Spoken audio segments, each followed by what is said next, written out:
Tony Flexen for Seconds Out here with Matchroom CEO Frank Smith. Frank, what's with the haircut is the first thing I've got to ask. It's a change from when we last saw you. Just fancied to mix it up. Everyone compares me to Eddie, so I thought I'll go drastically the other way. Not like it? I love it. I think you've succeeded. I think you're appealing to a whole new demographic, which is a good thing. That's what I was going for. We're here at the public workouts for the big show at the O2 next week. Dave Allen headlining against Lucas Brown. How proud are you of Matchroom's role in the Dave Allen story, getting him to this stage? Yeah, it's a great story. I think people love him because he's a normal guy, isn't he? 26 years old, something like that, and he just does what every normal guy wants to do. Says the things everyone's thinking, and it's played out well for him. You know, he's had a lot of ups and downs, but you know, it's great. It's great. It's good to see. This sort of show at the arena it is, and it's a stacked bill as well. Is this the sort of standard you would expect for standard Sky fight nights going forward, so non-pay-per-view shows? Yeah, I think it's a good show. I think you've seen with our last few, like Copper Box, we had a world title fight, Charlie Edwards defending, Joshua Buatsi, Lawrence Okoli, Lewis Ritson, Liverpool show. You had the great Fowler Fitzgerald fight, Smith Egginton headlining, you had David Price, Robbie Davis Jr. So we are stacking the cards. It's what we need to carry on doing, and I think we're delivering for the fans with those shows.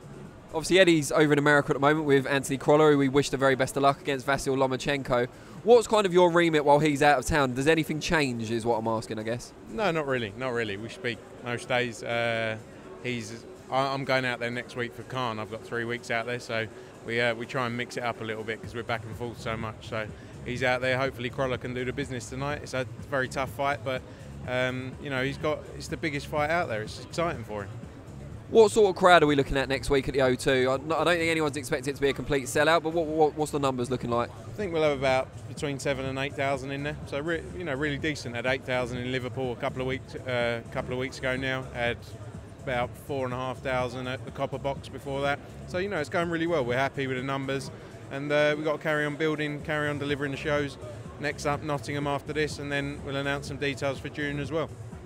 Dave said, we spoke to him yesterday at Tony Sims' gym, he was doing his last spar of camp. He said that if he gets through this one, next for him could be July on the Dillian Whyte bill back at the O2 presumably, against David Price. Is that a likely fight to come together?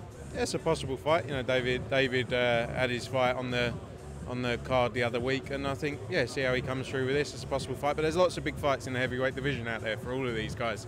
You know, we've signed a few more. We just signed Michael Hunter over in the US and going to announce a couple of other signings, Filip Hrgovic as well. So it's exciting times to be a heavyweight, and lots of big nights out there. Just need to get all the 3 top heavyweights fighting each other. I guess that's the main kind of problem at the moment. Yeah. I still think the big one obviously is Joshua Wilder, bigger than Fury, the undisputed fight. That's the fight that AJ wants, but he'll fight anyone. But let's try and get it made. Hopefully we can before the end of the year. What did you think of Eddie's top 5 heavyweight list that he gave to our colleague Radio Raheem the other day? Did you agree with it all? What did he say? AJ, Fury, Whyte, Wilder, Usyk. Yeah, go on then. We'll go with it.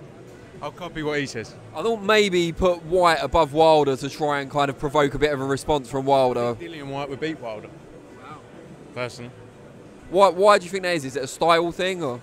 Yeah, I just think he would. I mean, I just believe. I don't actually.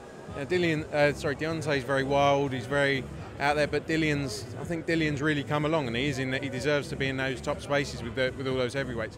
But I don't know. I think Usyk would beat Wilder. I think Usyk Wilder's a good fight as well. Personally, I think Eddie probably put Usyk there because it's his first fight at heavyweight. But I think, you know, Wilder's not a big heavyweight. I think he's 15 stone 8 or something. Is that right? About that. I think Usyk would do a job on Wilder. Personally, you know, give him some heavyweight fights. I personally think he would.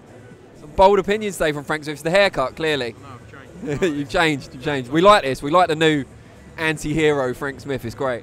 Really appreciate your time. Best of luck next week.